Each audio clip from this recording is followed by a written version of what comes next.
So we'll begin today by showing you just how easy it is to set up your business. It really couldn't be quicker, taking less than a minute.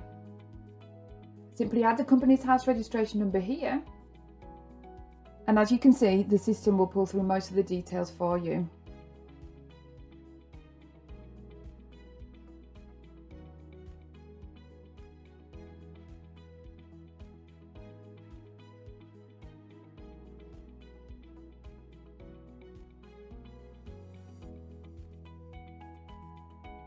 So now we have our business set up, let's take a look at the home page.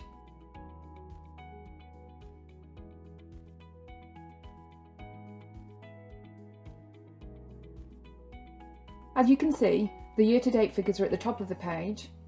Moving down to the action items and notices, so you can see these before you go diving into a pay run. If there's anything you need to complete, an unfinalised pay run or a pending expense request for example, you'll be reminded of that here. Simply click on the blue text on the right and you'll be taken straight to that relevant screen.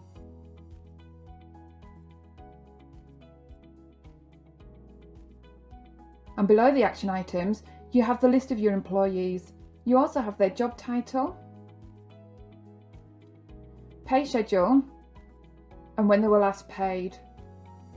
As you can see from this, you can manage different pay frequencies together all in the same place as well.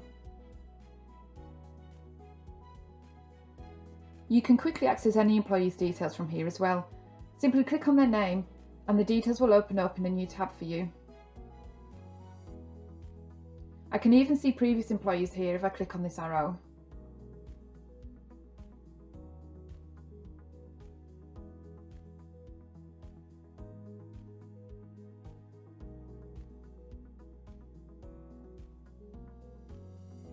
Next we have the Pay Runs tab.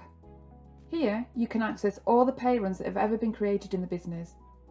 You can go back into these at any time if you need to, simply by clicking on the blue pay period dates on the left hand side.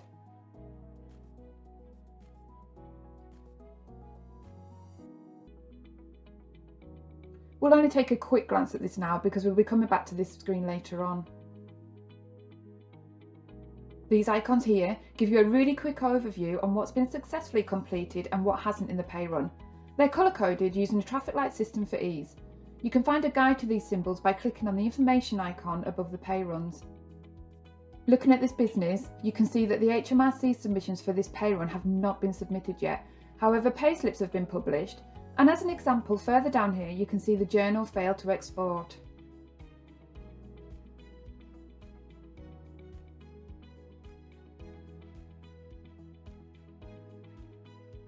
The Approved Leave tab takes you to the leave calendar and allows the viewer to see who has taken any kind of leave, including sickness, holiday or statutory leave.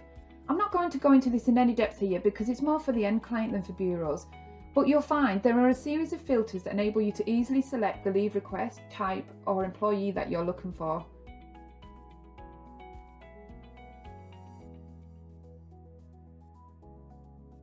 Next we have the Reports tab. There's a wide range of reports that you can access, including payroll, employee and benefits. You'll also find the HMRC report in here, along with your RTI submission messages. However, I really want to show you the report packs today because for bureaus they are an essential part of reporting. You can put together a package of reports that can be sent out automatically at the end of each pay run or even on a schedule. And they're quick and easy to put together. So today I'm creating a pack that will report on the current pay run. The first thing I need to do is give it a name. I'm going to send a P32 report and a detailed activity report, essentially an abbreviated gross to net, and I'm going to send these automatically at the end of each pay run.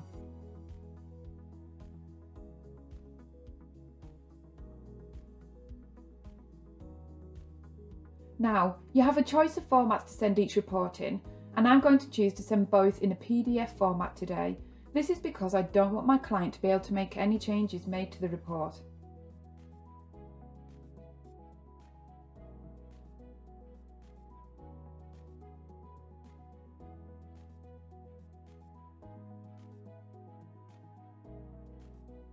For GDPR purposes, I'm also going to tick the box requiring the recipient to log in to download the files.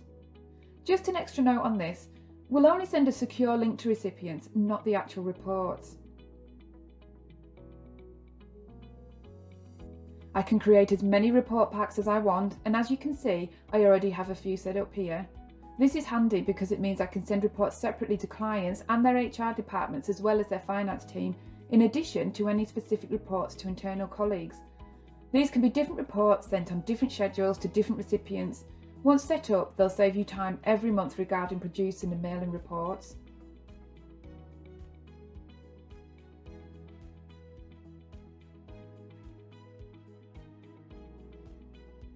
And finally, we'll take a look at the Payroll Settings tab. Now you'll only see items that are relevant to the business here, so what you see will vary depending on the plan that's been subscribed to. You'll find sections used more frequently, such as the HMRC settings on the left of the screen, and the ones used less often moving towards the right. As well as the home page, you can also use the navibar on the left hand side of the screen to find these settings, because you don't want to keep coming back to the home screen all the time. I'm going to use this for the remainder of the demo today. So using the navibar, let's take a look at some of the payroll settings now. We'll begin with the payment settings screen. Here, you can set up your HMRC and employee payments using BACS, other bank files, open banking format, as well as automated faster payments through Teleroo. You also have the option to set up a payment file for HMRC here too. You can manage all types of pensions from the pension settings screen, such as salary sacrifice, AVC schemes, SIPPs, and of course, any variety of auto-enrolment schemes. If you use Smart Pension, the People's Pension, Now, Aviva or Nest, you can send and receive joiner and contribution information in a way similar to how RTI files are sent. And Nest payments are managed automatically, so there's no need to manually trigger these. So with a bit of luck, you may never need to venture onto their websites again. Just a quick trick on the pension settings, when you're adding the staging date, just add the last re-enrolment date, as this will enable the system to calculate the correct re-enrolment date in the future and save you having to add all of the interim staging dates. As you can see, you also have the option to upload your pension manually.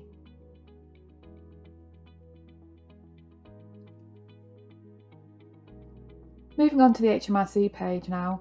This is a pretty standard screen, but I'm going to go through it today because I want to highlight some usual features for you. If we move down the page, you can see that there's a section for small employees relief, and if you're claiming the employment allowance, ticking yes to confirm the correct year will reveal a new panel to update the final few details.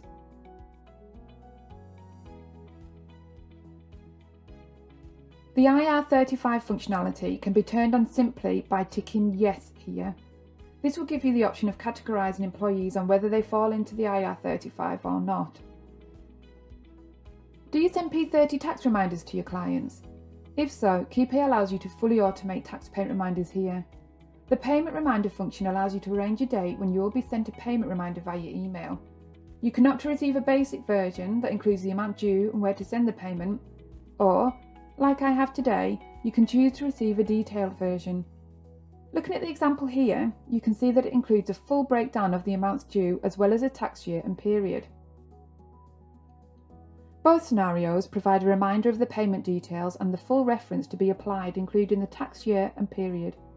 I'd love to say that we can guarantee that HMRC will never misallocate funds again, but I'm afraid that's just not within my gift.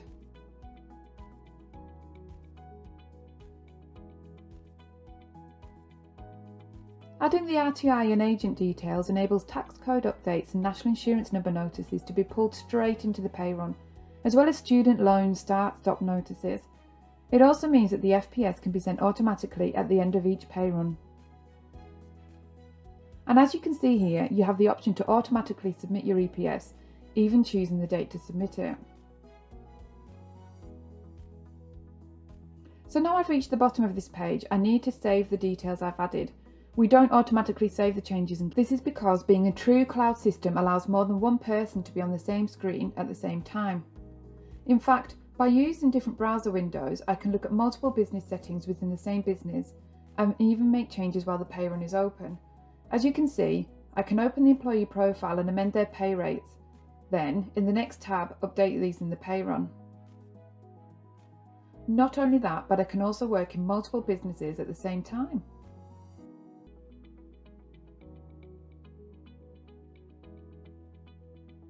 So now we'll head back to the HMRC settings page.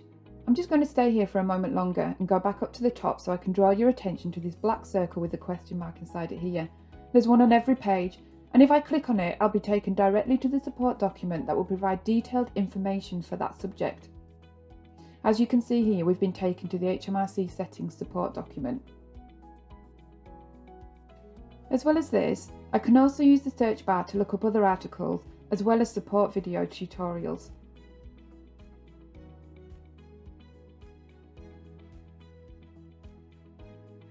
We'll jump down to the payslips page now. So you can customize your payslips and even add your own logo here. For GDPR purposes, the employees must log in to download payslips box is already ticked by default. This means that employees have to log in to access the payslips. Here you can view an example of the notification the employees will receive.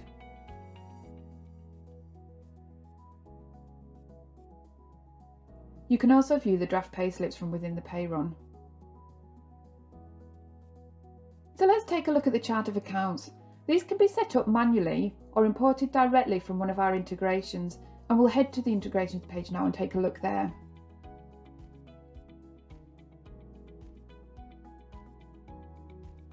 Journal uploads for payroll and expenses can be fully automated, just like the RTI files and automatic enrolment.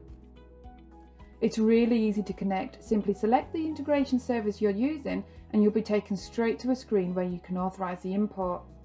Sage users have a dedicated file upload, and users of other software can also configure their own chart of accounts and journal outputs. Not only journals though, but on this page you can also connect to one of our payment and timesheet integrations. So now we move on to the deductions categories page. You can set up both recurring and one-off deductions here. Adding a deduction is easy. Simply add the correct details,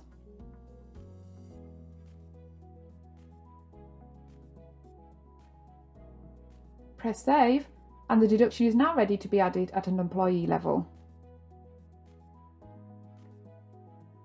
One of the more recent additions is the benefits page. Here you can set up and process payrolling of benefits along with P11Ds, including the P46 car report. Simply click on the green Add button.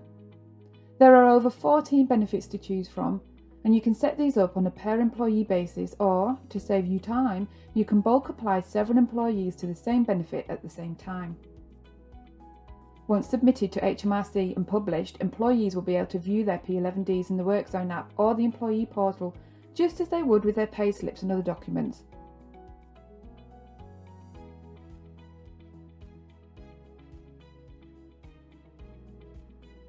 Let's head to the Manage Users page now. So the Manage Users page is where you can set up either full or restricted access users. If you're setting up a restricted access user, you're able to choose which areas of the business and which employees or employee groups users have access to. You can also set up and manage your employee groups here, as well as two-factor authentication, which is mandatory for all full access and reporting level users.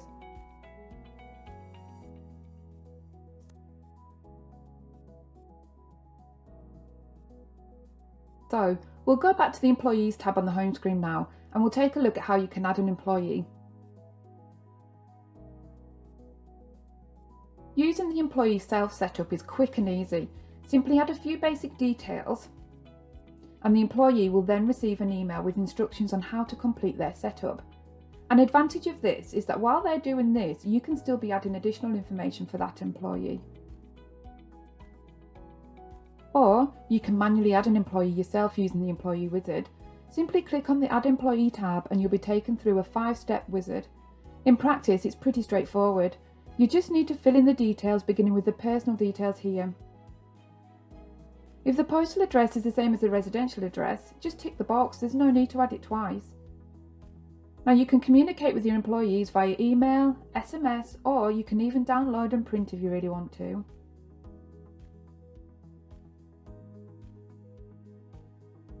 The second page here just includes a few more details, such as the employee start date and their salary information.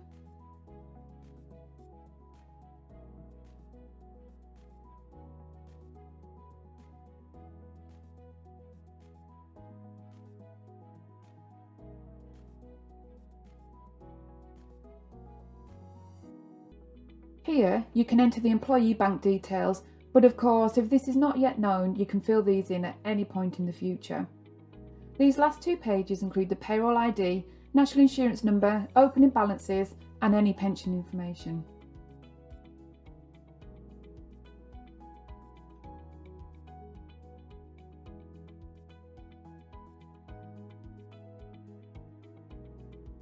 Alternatively, you can import your employees quickly by using our FPS upload feature.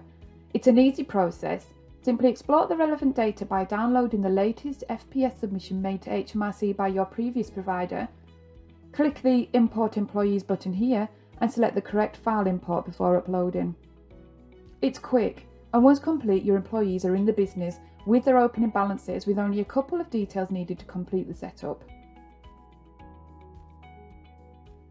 Sage users can take advantage of our Sage 50 import. Using this allows you to import company pension details, employee details, as well as opening balances.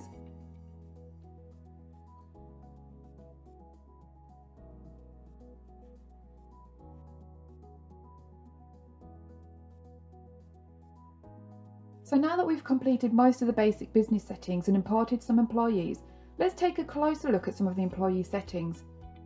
Beginning with the pay run defaults.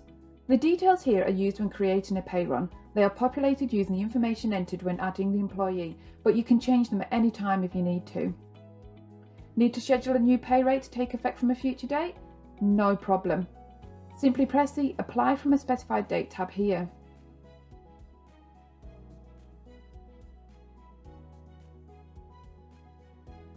On the pay rate screen, you can check the different rates of pay for each pay category and update them at an individual level if you need to.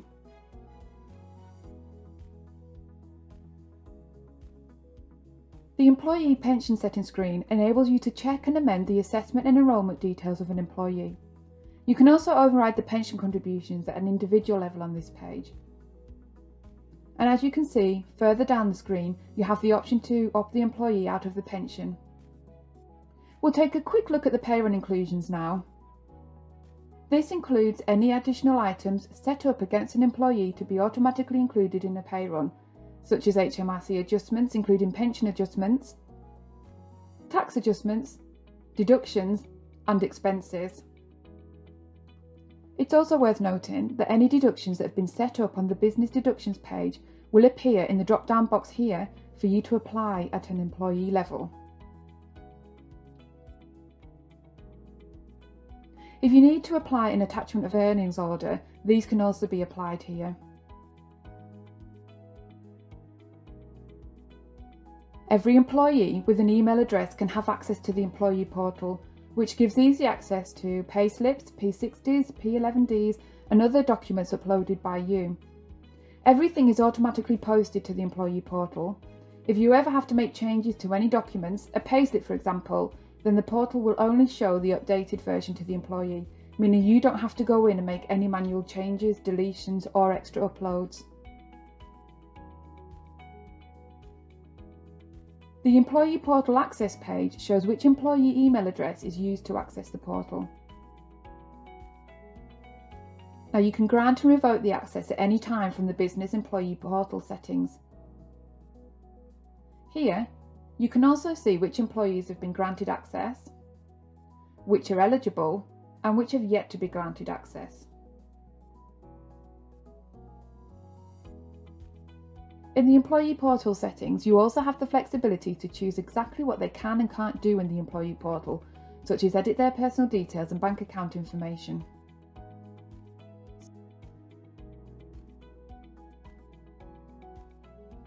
So, now that we've set up some employees, we'll explore the pay runs. You have the flexibility in KeyPay to manually process pay runs or take advantage of our pay run automation. We'll take a look at the pay runs now and you'll be able to see for yourself just how quick and easy full pay run automation is. As you can see, there are multiple pay schedules already set up here, all on different pay frequencies. For the purpose of this webinar, I'm going to use the monthly pay schedule. And if I click on this blue monthly link, it'll open up that schedule.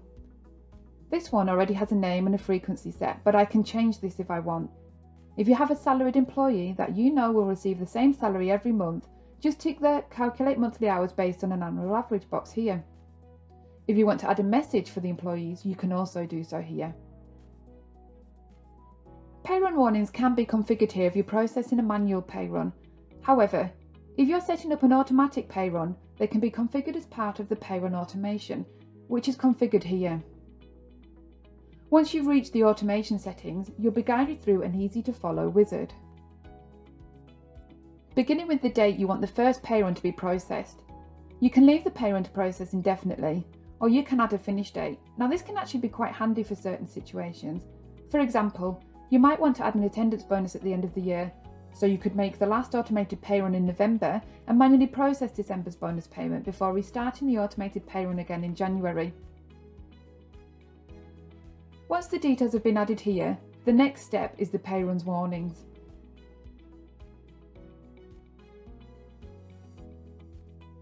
This is a really important part of the pay run automation setup because as this is an automated pay run, if these warnings appear, they will pause the process so that the warning can be addressed, meaning you can sleep at night knowing that it won't run automatically with an error. There are quite a few pay run warnings available, and there may be some that you feel don't apply to your business.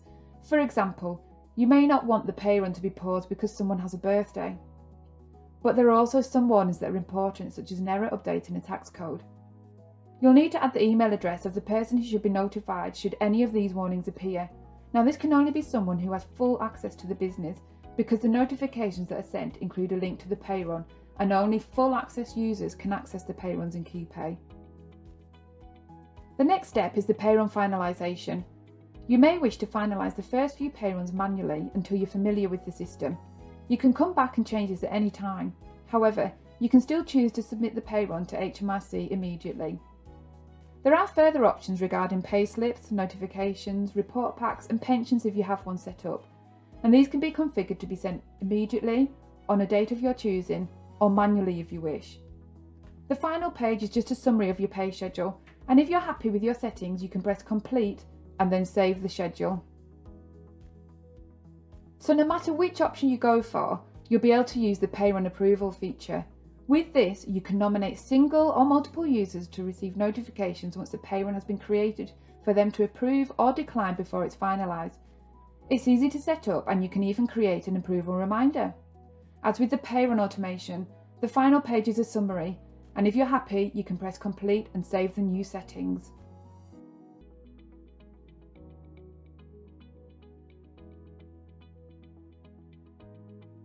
So we'll take a very quick look at the pay run now.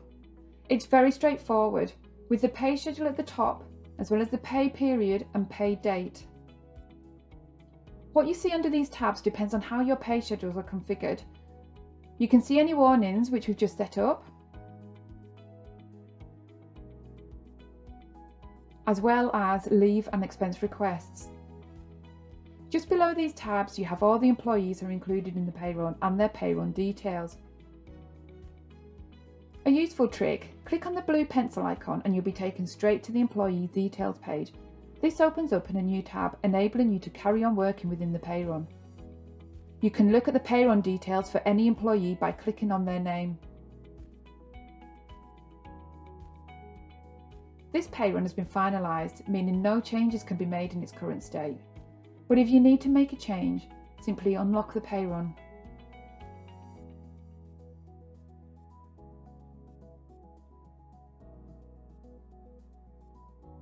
You can then do a lot from within the pay run.